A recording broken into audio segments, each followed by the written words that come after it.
Harlem, New York. 10 o'clock p.m. December 10th, 1952. The winter of 1952 arrived early and was more merciless than usual.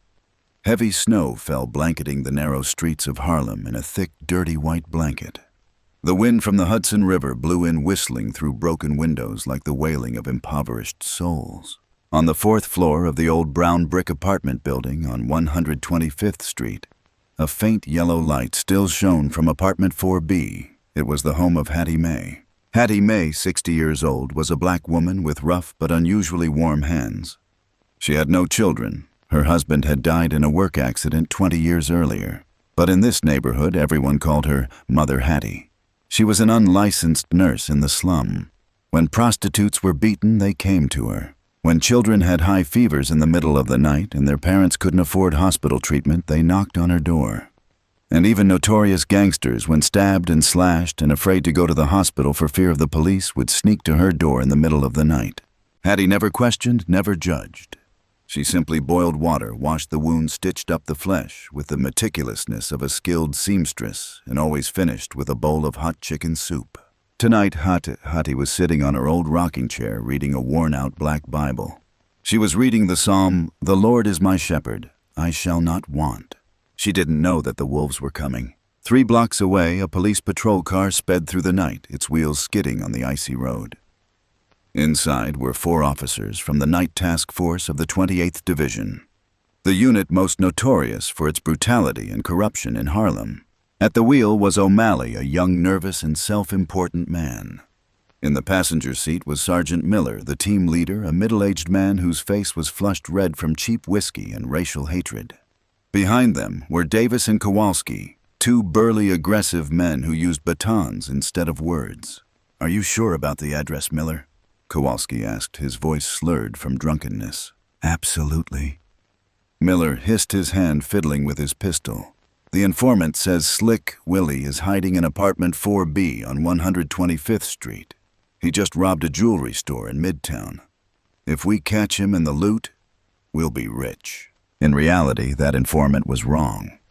The drug dealer Willie lived in apartment 4B, but in the building next door. A disastrous mix-up by a drug-addicted informant, coupled with the drunkenness of 4 police officers, led to a tragedy. Police cars screeched to a halt in front of Hattie's building. No sirens, no flashing lights. They wanted to raid the place to divide up the evidence before reporting to the station. 11:30 p.m. Hattie heard the thudding footsteps on the wooden staircase. The noise was too loud, too aggressive for the patients who usually visited her at this hour. She took off her glasses, her heart beating faster.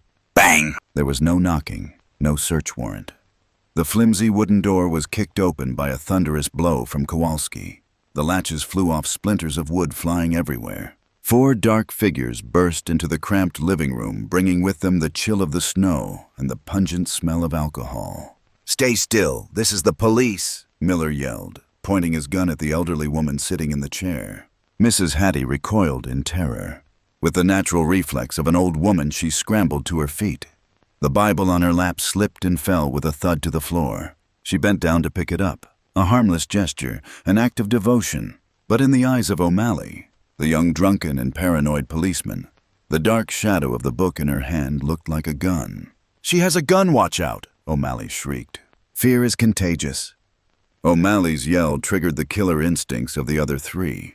Bang! Omali fired the first shot. Bang, bang, bang! Miller, Davis, and Kowalski opened fire simultaneously in a chain reaction.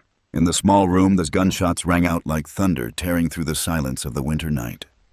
The hot lead bullets ripped through the air, embedding themselves in Hattie's frail body. Hattie didn't have time to scream. She fell backward, her back hitting the glass cabinet containing medicine. Bottles of alcohol and bandages scattered. Fresh blood gushed from her chest, staining her gray sweater and soaking the Bible lying on the floor. Her eyes were wide open, staring at the damp ceiling, filled with shock and pain. Gun smoke filled the room. A deadly silence returned. Miller stepped forward, kicking Hattie in the leg with his boot. No reaction. She was dead. He looked around the room.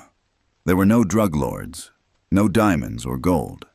Just an old woman, some bottles of antiseptic, and a pot of soup simmering on the stove. "Damn it!" Miller cursed, spitting on the floor. "Wrong house." "Boss," What is she holding?" Omali stammered, his face drained of color. He moved closer and saw the blood-stained Bible. "My God, it's a book, not a gun." "Shut up." Miller slapped Omali hard across the face. The slap sobered the young officer halfway. "You want to go to jail, you idiot? You want to sit in the electric chair for killing an old black woman?" No, sir." "Listen," Miller said, his voice cold and cruel like a bloodthirsty beast. He pulled an old worn-out revolver from his belt, the kind of drop gun that corrupt police officers often carry to cover up crime scenes. He thrust the gun into Hattie's cold hand. Davis searched the kitchen cupboards. "Get a packet of flour or baking powder and sprinkle it on the table." Kowalsski, smash a few bottles of liquor. Create a fake crime scene. The four men began staging a fabricated play right beside the still warm corpse of the innocent woman. "What will the report say?" Kowalsski asked as he sprinkled flour on the dining table. "Suspect suspected of drug possession," Miller said, lighting a cigarette to mask the smell of blood. "When police raided the suspect, pulled out a gun, and resisted fiercely. Police were forced to shoot and kill him in self-defense. The case is closed." "Understood."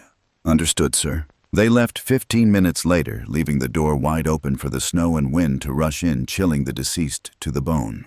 The next morning, Mr. Jones's barbershop. Mr. Jones's barbershop, located on Lenox Avenue, was the news center of Harlem. Here, secrets are whispered amidst the clicking of scissors and the scent of mint shaving cream. But this morning the shop was eerily silent. No one chatted. No one laughed. The radio was playing the morning news. The New York Police Department reports on last night's raid on 125th Street. A middle-aged black woman identified as a suspected drug trafficker was killed after firing at police.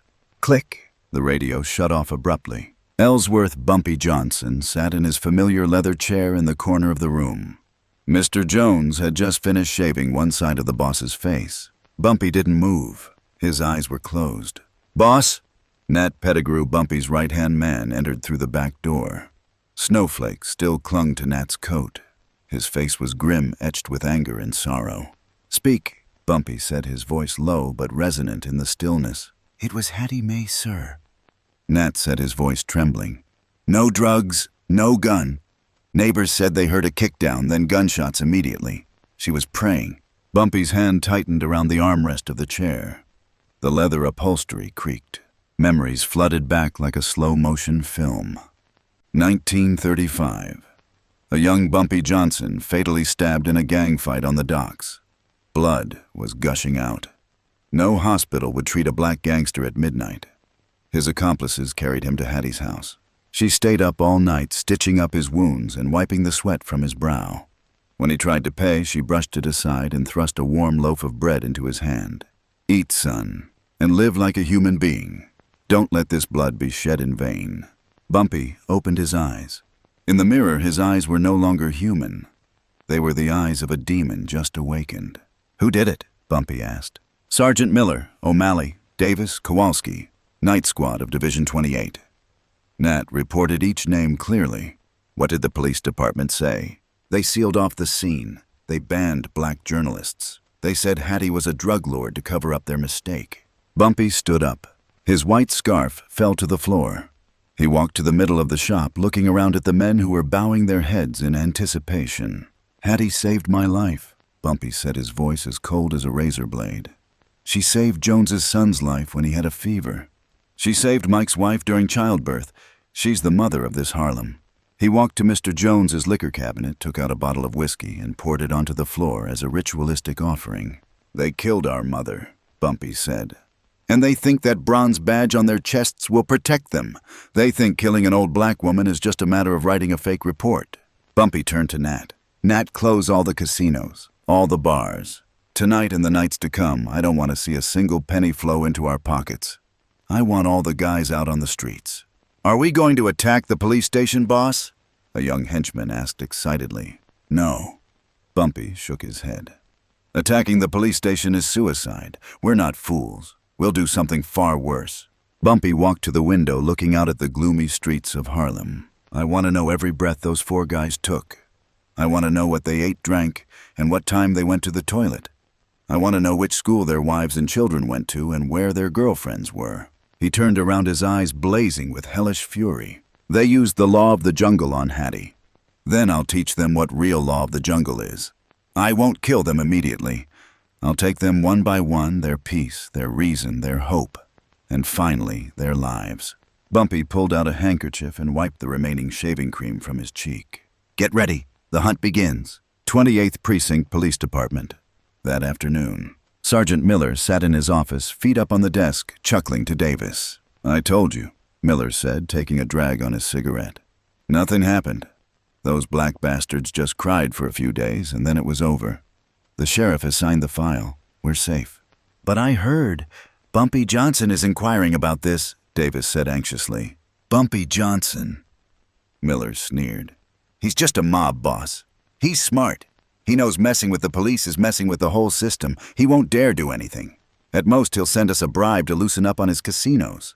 Miller didn't know that at the very moment he was uttering those arrogant words across the street in a bread delivery truck, Nat Pettigrew was watching him through binoculars. And in Nat's hand was a list. 4 names.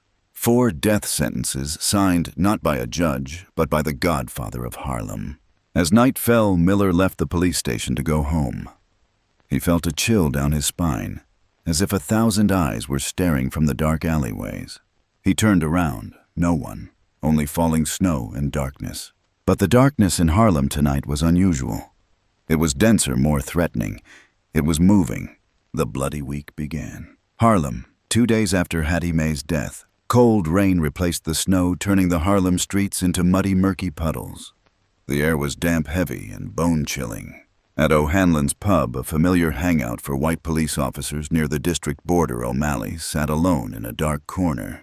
He was no longer the arrogant young officer he had been 2 nights before. His face was gaunt, his eyes bloodshot and deeply shadowed. He had already drunk his 5th glass of whiskey, but the image of the old woman refused to fade. Every time he closed his eyes, he saw the dim yellow light, the fallen Bible, and Hattie Mae's wide staring eyes. "Hey kid, you look like a pile of rubbish." Sergeant Miller approached, giving Omali a sharp slap on the shoulder, making him jump and almost spill his drink. "Boss," Omali stammered. I can't sleep. I keep hearing gunshots." Miller pulled up a chair and sat down, looking at Omali with contempt. "You're too weak, Omali. It was just an accident. What's the big deal about an old black woman dying? The sheriff has already taken care of it. You should focus on your work."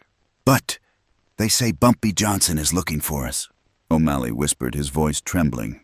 "He's had people following me. Last night when I got home, I saw a black car parked in front of my house." "Nonsense." Miller dismissed it. "Bumpy Johnson is a smart thug. He knows that if he touches a single hair on a police officer's head, he'll lose everything. He won't do anything. Listen, I need you on night duty at Pier 4 tonight. The docks that's deserted. That's precisely why we need patrols. There's a report that the dock workers are smuggling goods. Go check around, get some fresh air to sober up. Don't disappoint me." Miller left, leaving Omali with a vague sense of dread. He didn't know that Miller was pushing him to the front lines. Miller also sensed the danger, and he was using Omali as a pawn to gauge Bumpy's reaction. 100 a.m. Harlem docks. The docks were shrouded in a thick fog rising from the Hudson River. Giant cranes stood tall in the night like dark, imposing iron monsters. The sound of waves crashing against the stone embankment and the distant ship horns created a gloomy symphony. Omali parked his patrol car at the outer gate, grabbed his flashlight and baton, and walked inside. He wanted to stay in the truck for safety, but regulations required him to walk and inspect the containers. A cold wind lashed his face. Omali shivered, pulling his coat collar up. "There's no one here," he muttered to himself, trying to reassure himself. "Just rats and stray cats." He walked along the rows of containers stacked like ramparts. His flashlight beam swept across the rusty metal surfaces. Suddenly he heard a sound. Not the sound of rats, not the sound of wind. It was singing, a deep, hoarse voice echoing from deep within the scrapyard. "Amazing grace, how sweet the sound. That saved a wretch like me." Omali froze. Goosebumps covered his skin. That was the song often sung at black churches' funerals. "Who's there?" Omali yelled, drawing his pistol. His hands trembled. "Come out, police!" The singing stopped. Instead, there was the clanging of metal, clack, clack, coming from an old red container standing alone in the press area. The container door was slightly ajar. Police instincts kicked in overwhelming fear. Or perhaps it was the stupidity of a drunkard. Omali approached the container. He thought it was a homeless man taking refuge. If he caught him, he would unleash all his anger and fear on him. I said, "Come out." Omali kicked the container door and stepped inside his flashlight, sweeping frantically. It was empty. No one was there. Only a small speaker on the floor. Omali realized he'd been trapped. He turned to run. Crash! The heavy steel door of the container slammed shut with terrifying speed. Darkness engulfed Omali. "Open, open!" He lunged forward, banging on the door, but the lock outside clicked coldly. He was trapped. In the thick darkness, O'Malley's breathing became rapid and panicked. He switched on his flashlight, shining it around. 4 cold steel walls surrounded him. There was no escape. "Sergeant Miller, help me, is anyone there?" He yelled into the radio, but only received a hopeless, crackling sound. The signal was blocked. Suddenly, a small speaker on the floor emitted a faint, crackling sound, then a voice rang out. A calm, polite voice, yet one that held absolute authority. Omali jumped, pointing his gun at the loudspeaker. "Who are you, Bumpy Johnson? Let me go. I'm a cop. If you kill me, the whole police department will be hunting you down." "Hunting?" Bumpy chuckled softly, the sound echoing eerily in the cramped space. "They're not hunting me, Omali. They're asleep. Miller's asleep. The sheriff's asleep. Only you're awake. And Mrs. Hattie." I didn't mean to." Omali began to cry, tears mixing with snot streaming down his face. "It was an accident. I thought she was holding a gun. I swear." "You thought?" Bumpy asked again. "Or were you drunk? Or did you think a black man's life was so cheap that you didn't even bother to look before pulling the trigger?" "I was following orders. Miller ordered me to shoot. I'm just a soldier," Omali yelled, trying to shift the blame. "A soldier of honor wouldn't shoot an old woman holding a Bible." Bumpy said, his voice becoming sharp.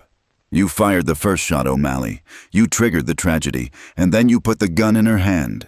You looked into her wide-open eyes and lied." I'm sorry. Omali collapsed to the filthy floor of the container. "I'll turn myself in. I'll confess everything. Please spare me. I have an old mother." "Hattie is old too," Bumpy's cold voice interrupted. "And she won't have a chance to apologize. Do you know what she was reading when you killed her, God is my shepherd?" The rumbling of machinery began outside. The container floor shook violently. Omali panicked and stood up. "What's that? What are you doing?" "You're in the scrapyard, Omali," Bumpy said. "This container is past its expiration date. It needs to be recycled. Just like you." No. The 2 side walls of the container began to move. Scream. Scream. The screeching sound of rusty metal rubbing against each other was deafening. The space began to shrink. Omali lunged at the moving walls, using his hands, feet, and back to push them back. But how could human strength withstand the enormous hydraulic system used to compress cars? "Stop, Bumpy, I beg you. The loudspeaker continued to broadcast Bumpy's monotonous voice like a judge reading a final verdict. "How do you feel, Omali? This cramped space, this helplessness. That's what the people of Harlem feel every day. Caught between poverty and police brutality. Today you'll get a taste of it." The space narrowed to half its original size. Omali had to lean to one side. He fired frantically at the walls. The bullet ricocheted, grazing his cheek and tearing a long gash. "Miller, save me, Miller." His scream was heart-wrenching, but it was drowned out by the roar of the press engine. Bumpy Johnson stood in the crane control room 20 meters above. He looked down at the container being crushed. His hand gripped the lever. He didn't smile. "Finish it," he said softly, then slammed the lever down. The hydraulic system accelerated. Inside the container, Omali felt his ribs begin to press. He heard the sound of bones breaking. He couldn't breathe anymore. "Mother." Those were his last words before the 2 steel walls crashed together with the force of tens of tons. Crack! A terrifying sound echoed, then everything fell silent. Only the faint trickle of liquid seeping from the gap at the bottom of the container remained. Bumpy turned off the machine. He lit a cigarette, looking at the square block of steel he had just created. Neat. Cold. "A termite removed," Bumpy said to Nat Pettigrew, who was standing beside him. Send a gift to Miller. The next morning, Sergeant Miller's office. Miller entered the office in an irritated mood. Omali hadn't reported after his night shift. He had called O'Malley's house, but no one answered. "That brat must be drunk somewhere again," Miller muttered. On his desk lay a package wrapped in old newspaper. No sender's name. Miller tore off the newspaper. Inside was a small cardboard box. He opened the lid. His face turned deathly pale ashen. He recoiled, bumping into his chair, nearly falling. Inside the box was O'Malley's police badge. The badge was crumpled, deformed, covered in dried blood and a few fragments that looked like bone. And beneath the badge was a small Bible. The page was open to the table of contents. The words circled in bright red blood. God's Punishment, Chapter 1. The phone on Miller's desk rang. He trembled as he picked it up. "Sergeant Miller speaking. Did you get your gift?" A familiar voice rang out, deep and hoarse. Bumpy, Miller hissed, cold sweat breaking out on his forehead. what did you do to him? "Omali has been recycled," Bumpy said. "He's become part of the foundation of this city. 3 of us remain, you, Davis, and Kowalski." "You're insane, I'll kill you." "Don't be impatient," Bumpy interrupted. "Enjoy the remaining time. The clock is ticking. Tick-tock, tick-tock." A long beep sounded. Miller let go the receiver, dangling. He looked out the window where sunlight streamed in, but couldn't dispel the chill that was creeping down his spine. Omali was dead, and he knew Bumpy Johnson wasn't joking. The hunt wasn't over. It had only just begun. Harlem.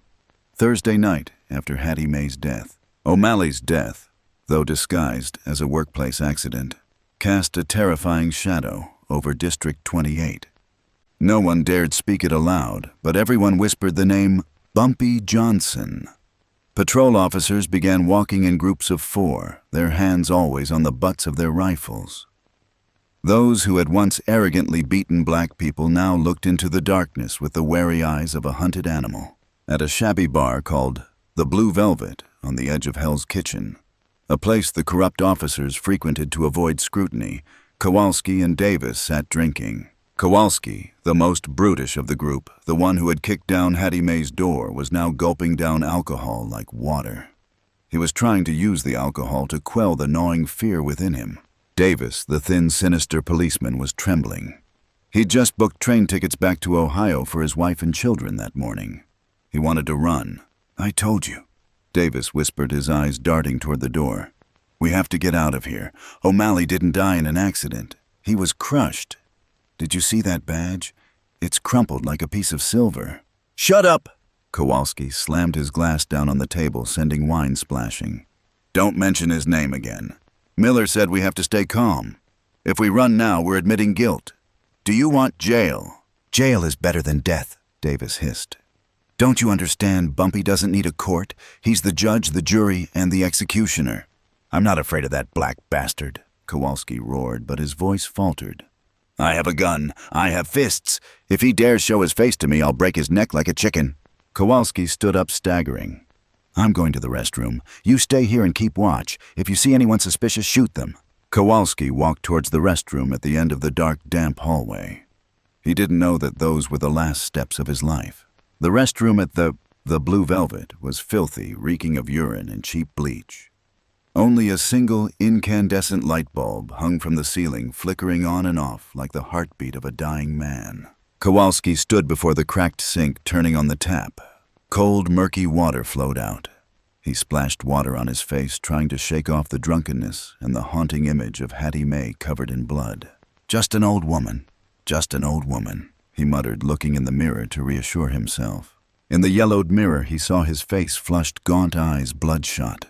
The face of a murderer in a state of panic. Suddenly, the lights flickered on and off. When the lights came back on, Kowalski saw that he wasn't alone in the mirror. Just behind his left shoulder, in the shadows of the corner, stood a tall figure. He wore a black overcoat, a black fedora, and leather gloves. Kowalski froze. He recognized the face with the faint scar and eyes as cold as ice. "Bumpy Johnson." "You." Kowalski turned, reaching into his jacket pocket for his gun, but he was too slow and too drunk. Bumpy lunged forward like a leopard.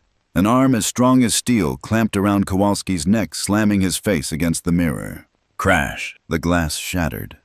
Sharp shards of glass cut into Kowalski's face, blood gushing out. He tried to scream, but Bumpy thrust his knee into his kidney, causing him to double over in pain, his breath catching in his throat. Bumpy didn't use his gun. He didn't want the noise to alert anyone outside. He spun Kowalski around and delivered a hook punch to the giant's stomach. Kowalski collapsed onto the wet tile floor.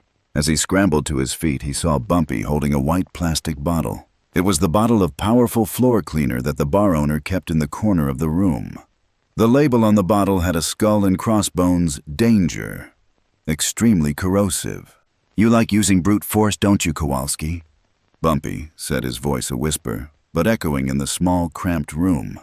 "You use your feet to kick down people's doors. You use your throat to yell at the weak.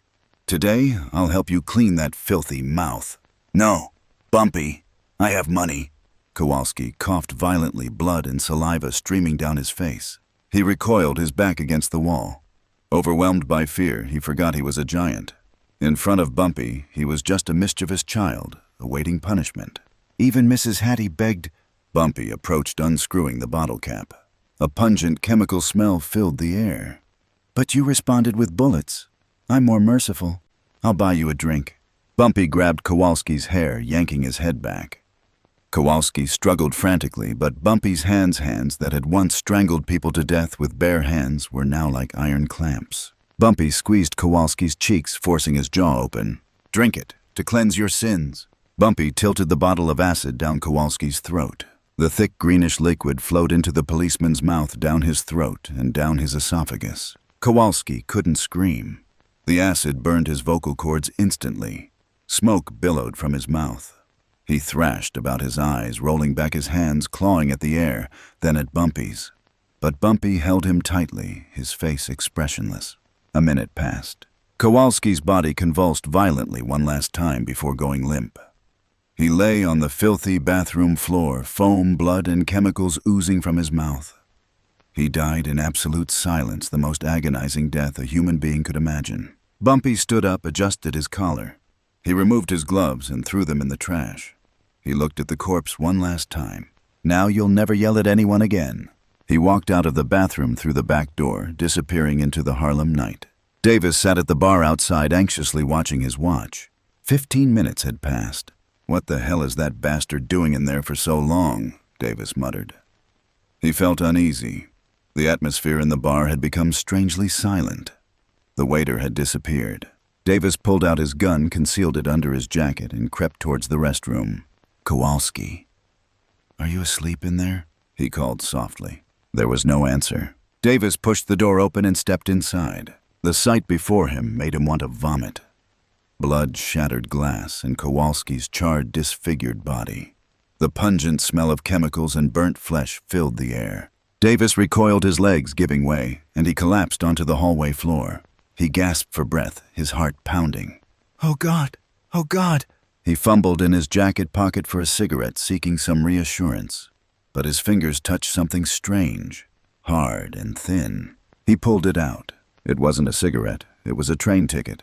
Davis examined it under the dim hallway light. A one-way ticket. Departure New York. Destination hell. Actually, it was a train ticket to Ohio, his hometown. But someone had crossed out Ohio with red pen and scrawled hell over it. Tie up the ticket was a small Polaroid photo. A picture of Davis's wife and daughter walking to school this morning. The photo read, "You choose. You die or they die." Davis understood the message. Bumpy Johnson had spared his life tonight, but had taken away something more important, his soul and his sanity. He had to live in the utter fear that his family was in their sights. He let out a wild scream, threw the gun to the floor, and stormed out of the bar like a madman. An hour later, Sergeant Miller's house. A frantic knocking on the door woke Miller. He grabbed his shotgun and cautiously opened it. Davis burst in his pants. Soaked, he'd wet himself out of fear, his eyes wide and vacant, muttering incoherently. "He's here. He's here. Kowalski's dead. His face melted. Melted." Miller slapped Davis hard across the face. "Calm down." "What happened?" Davis held out the train ticket and a family photo. He sobbed, kneeling and clinging to Miller's legs. "Sir, save me. Bumpy Johnson is a devil. I have to go. I have to take my wife and children. Miller looked at the photo. A chill ran down his spine. Bumpy Johnson had infiltrated their lives more deeply than they realized. He had killed Omali. He had killed Kowalsski right under Davis's nose. And now he was threatening Davis's family. Only Miller remained. Miller looked at Davis now, just a trembling lump of flesh, devoid of spirit, devoid of reason. Bumpy didn't need to kill Davis. He had crippled Davis mentally, a man who was dead but alive. Get out, Miller said, his voice hoarse. Take your money and get out of New York tonight. Never come back. Davis grabbed his bag and dashed out of the house like a madman. Miller closed the door, locking it 3 times. He pulled down the curtains. He turned off all the lights. He sat alone in the darkness of the living room, the shotgun resting on his lap. He was the last one, the mastermind, the one who ordered the shooting, the one who had put the gun in Hattie's hand. Outside the window, the wind howled. Miller imagined footsteps.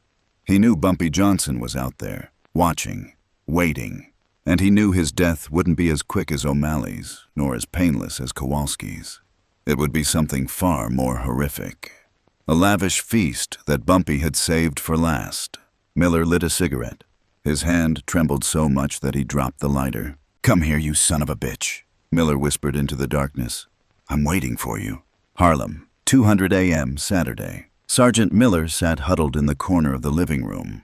His 2-story log cabin was isolated on the edge of Queens, a place he'd once proudly boasted to his colleagues as a quiet castle away from the black people. Now that quiet was killing him. He'd drunk half a bottle of hard liquor to calm himself, but his hands still trembled. The shotgun on his lap felt heavy as lead. The landline phone rang. Miller lunged forward, grabbing the receiver like a drowning man grasping at a straw. Hello, Davis. Are you back yet? It's me, O'Connor, a cold voice said. It was the district sheriff. Sir, for God's sake, Miller yelled. You have to send troops immediately. Bumpy Johnson is out there. He killed Omali and Kowalski. He's trying to kill me. There was a moment of silence on the other end of the line, then a sigh. Miller, O'Connor's voice was even devoid of emotion. I just received a package. Inside is evidence of the slush fund of the division you're in charge of. The ledgers are very detailed. Miller was stunned. He had kept records of all the dirty money to cover his insurance, but he had hidden it very well. How did Bumpy get it? Bumpy Johnson sent a message, O'Connor continued. He said he doesn't care about politics or money. He just wants you. If I intervene, that ledger will be on the FBI's desk and in the press tomorrow morning. This whole police department will collapse. You're going to betray me. Miller hissed, his eyes blazing. I've worked for you for 15 years. I've earned your money. You've made a huge mess killing that old woman, Miller, O'Connor said coldly. You've started a war we can't win. For the common good, you must sacrifice yourself. Don't hang up, O'Connor, you bastard. Beep, beep, beep. Miller threw the phone against the wall, shattering it. He had been abandoned. The system he worshipped, the badge he used to bully others, had now turned its back on him. He was alone. Outside the house, the night wind blew fiercely, whistling through the bare trees. Miller turned off all the lights, hid behind the window curtains, his eyes strained into the darkness. He heard a strange sound. Not gunshots, not screams. It was the sound of running water. Drip, drip. And then a pungent smell assaulted his nostrils, seeping through the crack in the door. The smell of gasoline. Miller panicked and ran to the back door. He opened it slightly. Splash! A bucket of gasoline was thrown directly at his face. Miller screamed, his eyes stinging, and he recoiled back inside, falling to the floor. What are you gonna do? Come out here and fight like men. Miller yelled, wiping the gasoline from his face, his eyes bloodshot. He fired indiscriminately out the window. Bang, bang. The glass shattered. But the night did not respond with bullets. From outside, a voice boomed through the loudspeaker. Bumpy Johnson's voice, deep, resonant, and judgmental. Miller, you like guns because they make you feel powerful. But Mrs. Hattie doesn't have a gun. She only has faith. Get out, I'll kill you all. Miller reloaded, his hands trembling. I didn't bring you a gun tonight, Miller. Bumpy's voice continued. I brought you warmth. You've lived a cold, cruel life. It's time to warm up. Splash. A match was struck in the darkness. A small flame flared up, illuminating Nat Pettigrew's calm face. Nat tossed the match into the puddle of gasoline around the foundation. Boom! The flames erupted like a fire dragon awakening. They licked the gasoline-soaked porch, climbed the wooden walls, and engulfed the house in less than 10 seconds. The heat was unbearable. Miller felt his skin melting. He coughed violently as black smoke began to billow into the house. The old wooden house was a perfect meal for the fire. The staircase began to burn. The first floor was a furnace. Miller threw down his gun and rushed to the second floor. He ran into the bedroom intending to climb out the window and jump, but he stopped. The bedroom window was nailed shut with iron bars. He had installed them last year to prevent burglaries. He had turned his house into a fortified prison. Help! Help me! Miller pounded on the burning bars. He screamed until his voice was hoarse. Through the smoke and blazing fire, he looked down the street.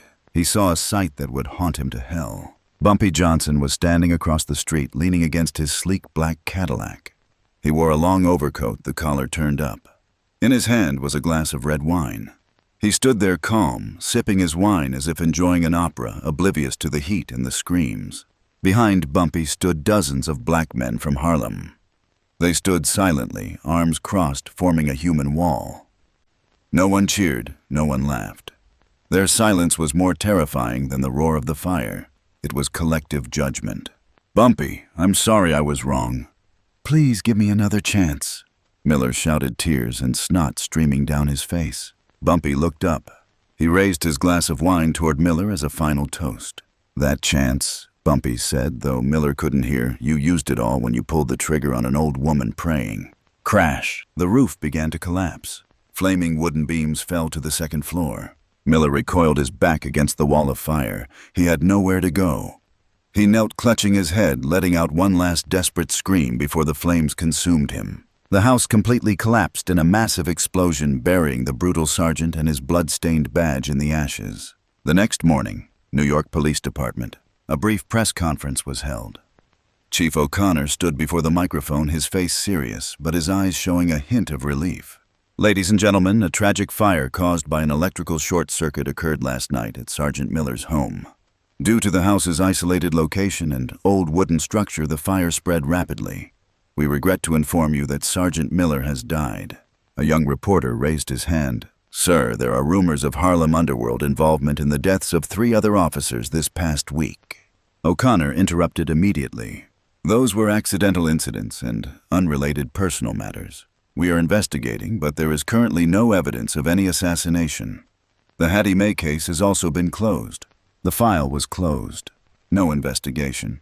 No arrest warrant for Bumpy Johnson. The system had cut out its own cancerous growth to protect the rest, and Bumpy Johnson had helped them wield the scalpel. 3 days later, Harlem Cemetery. The snow had stopped. The weak winter sunlight shone down on Hattie Mae's funeral. The entire 125th arrondissement was present. Prostitutes, shoe-shining children, housewives, and even gangsters. They stood together, the lines between good and evil blurred by shared grief.